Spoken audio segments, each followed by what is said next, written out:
What's up, Ocean? You got Matt here, and have you ever thought about using GMAX Snorlax? Well, if you have, this is the perfect video for you. Welcome to episode number 2 of our newest series. Every week, I'm going to be inviting a guest onto the channel to discuss how to use a specific GMAX Pokemon.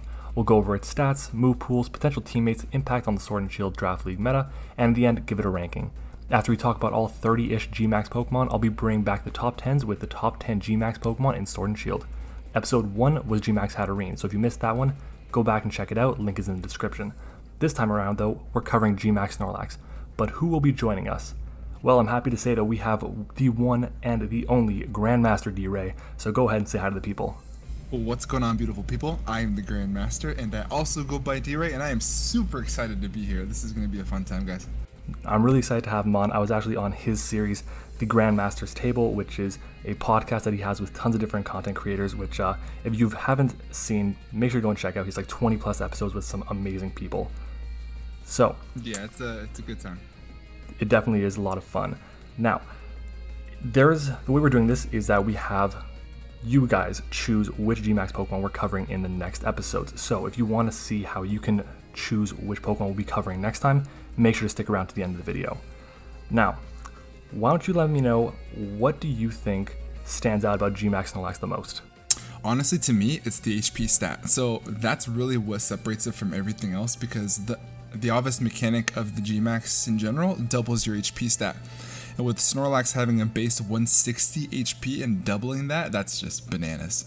Sometimes it could be too much to handle, really. It's just a lot to really take down.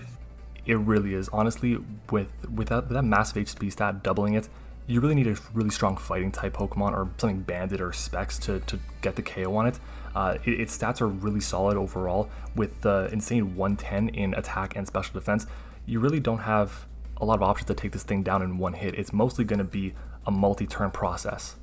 Exactly. So that's the one thing that you have an advantage over, especially if you see something this bulky with your opponent's team, and the fact that the doubling the HP stat and basically not having to invest in it at all, and you can invest in other stats like attack or the other defenses, so you're able to take damage a little bit better. It's a little bit overwhelming. It really is, and honestly, Snorlax has a really solid typing in normal, being immune to Ghost and only having one weakness, so it can take so many different hits. The typing isn't usually the best and the most common when you think about it. For different draft league teams, people usually want to invest in, I guess, a good water type, a good electric type, a good ground type, but don't sleep on normal types. It's one of the few types that actually is able to handle Ghost types pretty effectively, and that's a big deal in this gen. Definitely, because of the removal of Pursuit, Ghost types have been running rampant. So one of the best counters to it is obviously a normal type, because you're immune to their stab. You're not basically going to be victim to Shadow Ball spam, Shadow Claw spam. You can just bring it in, wall it in that sense, and then it's got to create some kind of avenue differently for you to take you down. And not only for the HP stat, it's got great abilities. So sometimes if it's a special attacker, which is most cases for most Ghost types, it's able to kind of mitigate itself in that, or separate itself in that way. Its abilities are great, you touched on them, but immunity, thick fat, gluttony, all of them have their roles and they can all be really valuable. You deal with a Pokemon that wants to spread toxic and you don't want to run that rest talk variant, then immunity is your best bet. You're dealing with a fire or ice type, thick fat. Gluttony is great because of the super berries. It was much better in Gen 7, but I mean, we'll take what we can get this generation, but at the end of the day, 3 really good abilities is much more than a lot of Pokemon can say. Yeah, that was a big oof whenever they got rid of the 50% and moved it to 33% recovery with those figgy berries, with those Ipapa berries, etc.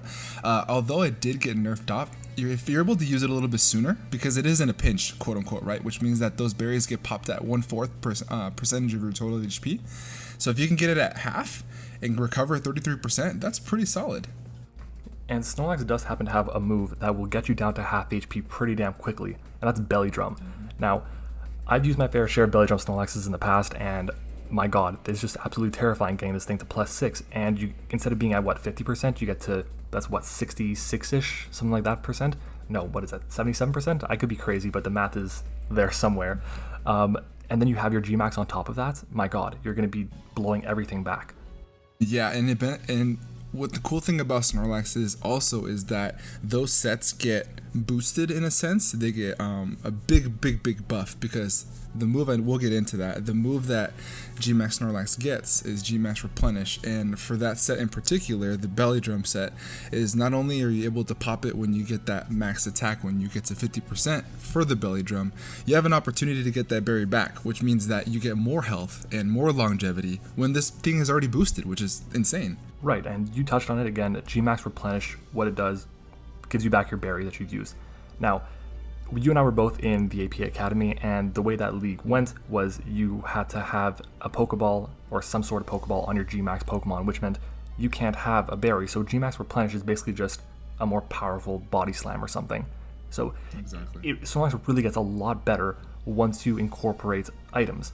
And speaking of that, what are some items that you think would really benefit Snorlax if you could use them outside of just the Master Ball, Pokeball, whatever? Well, first of all, if you can at any point, for the most part, you want to stick around those pinch berries. Those pinch berries are what's going to be your bread and butter with this GMAX Replenish, because you're going to have a 50% chance to get those berries back. But in some cases, depending on your matchup and what your opponent has, you're able to switch that up. And the first thing that comes to mind that isn't a berry is an Assault Vest. So if you can slap an Assault Vest on an already 110 base Spidef with a super high HP stat, again, if your opponent has a bunch of special attackers, they're basically going to be walled. So it's going to be really tough to take that thing down. And if you bring in the set of Rest and Sleep Talk, it's going to be really hard to just even survive basically losing every single one of your mons because you can't do enough damage. I definitely agree with that. Assault Vest is amazing on Snorlax. One of the other ones is Leftovers, that is just has so much utility because you're gaining back 50 points in HP every turn, which is absolutely nuts. So you really have to be aware of that when going into a game. If not, Snorlax is just going to always live and never die. Other than that, though, I couldn't really think of many good items on Snorlax. It really has only a solid few. Maybe the Resto Chesto Berry set would be solid for you, but at the end of the day, you're running Curse, you're running Belly Drum, you're running an Assault Vest set, or you're going to be going with Gluttony and taking advantage of those berries. Yeah, it can get pretty out of control pretty quick. It doesn't have as high of an impact without Snorlax's amazing coverage options. This thing has coverage for pretty much every single type. Majority of the time, though, you're running moves like Body Slam, Darkest Lariat, Earthquake, moves like that hit hard and have high base damage, but it gets access to all the elemental punches, a ton of great special options as well. This thing has moves like crazy. Yeah, it's a Generation 1 normal type, right? So it gets that benefit from basically the riches of the land, I like to say. Typically, like Matt said, you want to run Body Slam for stab. It's either one of three. You either use Body Slam, Double Edge, or depending on the set that you have, Self-Destruct could be pretty good, or Last Resort, again, depending on the set. It has really strong normal type moves. The one negative to being normal type is that it's never going to be super effective on anything, but it's still really good damage. And then the other side of that, you basically can put those last three move slots on anything. This thing gets Seed Bomb, the elemental punches like Matt said. If you want to basically put one move for coverage for one Pokemon that may be a problem for Snorlax, you can put that on there. And it makes it really easy to basically take care of your opponent's team. It really does have a wide range of moves, and just adding Gigantamax to it makes the moves that normally wouldn't be as powerful a lot stronger. You have those added benefits of getting the grassy terrain when you go for your max Seed Bomb, which will then boost you up by leftovers percentage. So you have that with your leftovers. That's so much more recovery that you're getting than normal. Looking at Snorlax, though, it can't do everything on its own. There has to be some support options. So what are some potential partners or some types of Pokemon you would look for pairing with Snorlax? If you really want to be that guy, the first thing that likes to come to mind to me is dual screens. If you can get the dual screens up and reduce damage even more and allow your Snorlax to get that opportunity to set up to eventually become that monster that your opponent cannot handle whatsoever, that's pretty cool. So like Ninetales is really good to be able to set up Aurora Veil. So basically bringing up those screens, getting that 50% damage on an already absurd defensive stats and HPs, and basically have those 5 to 8 turns to basically do what it wants to set up. Barring the fact that maybe your opponent may have taunt, but if you get that opportunity to set up and just be that overwhelming, that could be pretty solid. But you also want to have something that's going to cover its weaknesses. So the main weakness that you see is fighting, right? So really strong. The first one that comes to mind is Conkeldurr. Conkeldurr is a phenomenal Pokemon to match up against Snorlax because Snorlax has a really minuscule defense stat, a base 65. Even though it has a really good HP stat, damage calculation is a big thing. So Conkeldurr can come in, drain punch you, and then it gets all to wasted. You use your berry early, you lose all this damage. It's really bad. So a good partner for Snorlax, if you want to be that big, thick team, is Reuniclus. Reuniclus is really good for switching in and out because of its regenerated ability, being able to take those really heavy fighting type attacks and then pivot out back into Snorlax. So Reuniclus is the first one that comes to mind. I look at mons like Psychic, Ghosts, and Fairy types because they resist fighting or are immune to it. For me, the biggest one was actually Runerigus. Why? Because 1, it gets hazards, and 2, it gets Trick Room. So you can always be ready for that Trick Room set. It's going to put in a lot of work. And again, even if you only get 2 or 3 turns of Trick Room, it's still going to be doing so much damage, especially if you manage to get to +6, or let's say you're running a Choice Band set and you decide to hold off on your Gigantamax for a second, then it's going to be putting in a lot of work. Another thing is slow momentum. That is absolutely crucial. I mentioned it before in the Hatterene video, but getting in your slower Pokemon unscathed is very important, especially if they're going to be putting in as much work as your GMAX Mon will be. So having that option there, against something like a Vikavolt, an Incineroar with Intimidate as well is nice. It allows you to really put in the work with your Gigantamax. Exactly. So you want to basically cripple your opponent before you can bring your Snorlax in, whether that's a setup variant or if it's just going to be a quick damage roll, like putting a Choice Band on it. Basically allowing it to be able to take hits better is the main goal. Yeah, like the other thing that I was looking at was I found it tough to figure out exactly what I want on Snorlax because it's not a mon that you necessarily build around. It's a mon that kind of fits well on a lot of different teams.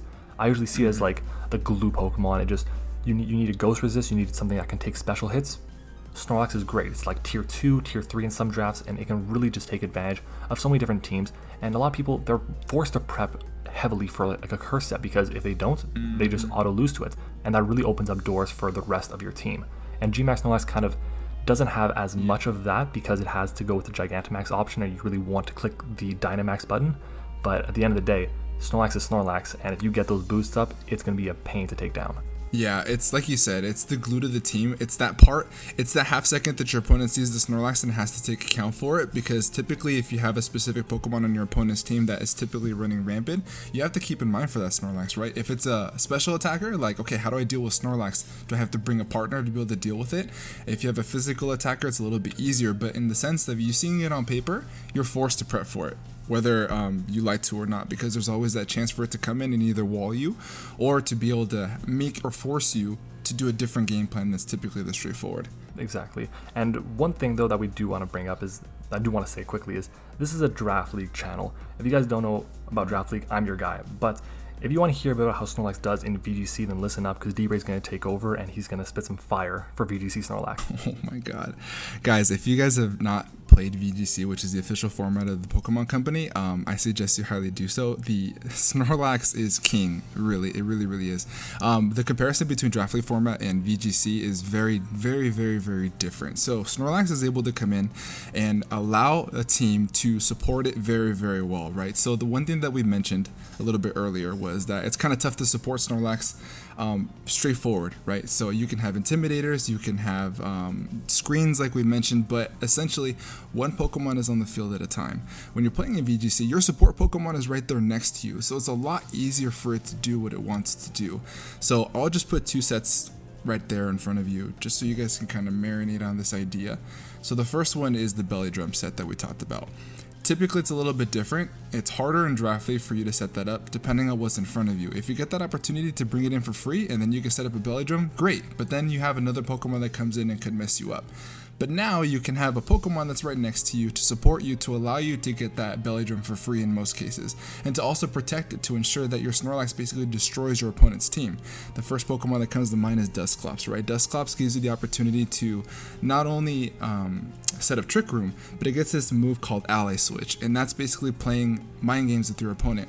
So let's just say that I have a Dusclops and my GMAX Snorlax in front of you, and if you have no counter for it, what I'm going to do is I'm basically going to Ally Switch to ensure that you are attacking my Dusclops, which is incredibly fat, and then I'm gonna get my Belly Drum off. Once the Belly Drum is off, I have max attack, From then, I set up Trick Room. Now Snorlax is faster than your entire team. And if I keep ally switching, you don't know who you're targeting. So you're just going to lose them on essentially every single turn. So it's incredibly, incredibly overpowered depending on the matchup. So another set that comes to mind is the set that's the curse set. So you can essentially set up curses and get really overwhelming on the defense stat and then really overwhelming on the attack stat. And again, you have your opponent having to deal with the Snorlax and the Pokemon that's next to you. Let's give another example. We have Ribombee. Ribombee has this attack called Speed Swap. And Ribombee is able to give Snorlax its speed, and all of a sudden it's whatever Ribombee's base speed stat, I believe is base 123, and the Snorlax is now boosted. That's incredible. So having that support immediately right next to Snorlax is just so over the top. You actually have to, as soon as you see a GMAX Snorlax, you typically deal with Trick Room, but it's a lot harder to deal with it with a partner right next to it. Right, and honestly, the best part about VGC and Draft League is that it allows for so much creativity. The combination of those moves would never see any play in singles, but in doubles, you can see where Snorlax also shines. So if you are interested in VGC, Snorlax is definitely a really solid mod for you to choose. Now, we're closing out on the end of the video, and as we do that, we have to ask the question, where do you think Snorlax ranks compared to the other Gigantamax Pokemon? Would you give it a 10 on 10 being the best of the best? Would you give it a 1 on 10, the worst of the worst? Where would you rank it? So here's the thing, this being a Draft League channel, this is being the emphasis on Draft League, it's going to be a little bit of a harsher grade than it would be for VGC. So being in the spirit of Draft League, especially if you're in a Draft League that is kind of neutering Gigantamax, if it's allowed to have it, like the APA like we mentioned, where it's forced to hold a non-competitive item, it's really not that great because it essentially neuters the special that separates this Pokemon from the rest of the Gigantamax mons. I would give it, under the Draft League format, probably a 6. Where it's not necessarily a bad Pokemon, but it's a little bit better than others because you're not able to get the full advantage of its Gigantamax move. So is that a 6 without an item, or is that a 6 with an item? That is a 6 without an item, and I'd give it a 7 with an item. Because there's a lot of other GMAX Pokemon that are a little bit more overwhelming than Snorlax, rather than it being a setup variant where your opponent can prepare for it ahead of time. Right, so I agree with the fact that I would give it a 7 if it had access to items. If it didn't have access to items, I would give it a 5 because for usually what you're going to be spending to get this thing, there are so many better options that hit either a lot harder, have just as good of coverage, have a useful GMAX move. There's just a lot of better options. But at the end of the day, if you take Snorlax, you're not going to be in a bad spot. The mon is good. Like, point blank, it is solid, it is good, and you'll be in a great position as long as you draft accordingly. But it's a mod you have to put a lot of effort into, and usually you kind of want your GMAX mod to just be sitting there on your team and be ready to obliterate things or wall things or whatever you want them to do. And Snorlax kind of needs a bit of an extra push without that item. Yeah, the Gigantamax slot is typically your ace weapon of your team, versus the Snorlax, the Gigantamax Snorlax is more of like an ace wall to defend you from whatever threat that your opponent has, versus being that overwhelming threat that your opponent has to prepare for, which makes it different than other Gigantamax options than you can get for. Absolutely. So, was there anything else that you wanted to let people know about GMAX Snorlax? Guys, try it out. Really, our opinions are here, and this is we're spitting facts here. But at the end of the day, it's going to depend on your playstyle. If you're a little bit more of a slower setup variant, then you're going to love Snorlax. If you're more of a let's get it right away, it's going to be a little bit tougher for you to use. But at the end of the day, depending on whatever format that you use, it's still a really great Pokemon. Try it out for yourself. It could be one of your favorites. 100%. Well, that's going to be it for this video. If you guys enjoyed the video, or if you learned something new about Snorlax and competitive Pokemon, make sure to smash the like button, and of course subscribe to the channel for more awesome videos just like this. If you'd like to vote for which Pokemon we'll cover on episode 4, click on the straw poll link in the description or in the comments. The link expires in about 2 days from when this video goes up, so make sure to get in your vote while you can. Huge thank you to GrandMaster D.Rey. Make sure to go and sub to him. Check him out on YouTube, Twitter, and on a Discord. He has an awesome Discord server, very wholesome, very awesome, and it'll be linked in the description as well. So thank you everyone for watching. Hope you enjoyed it, and we'll see you on the next one.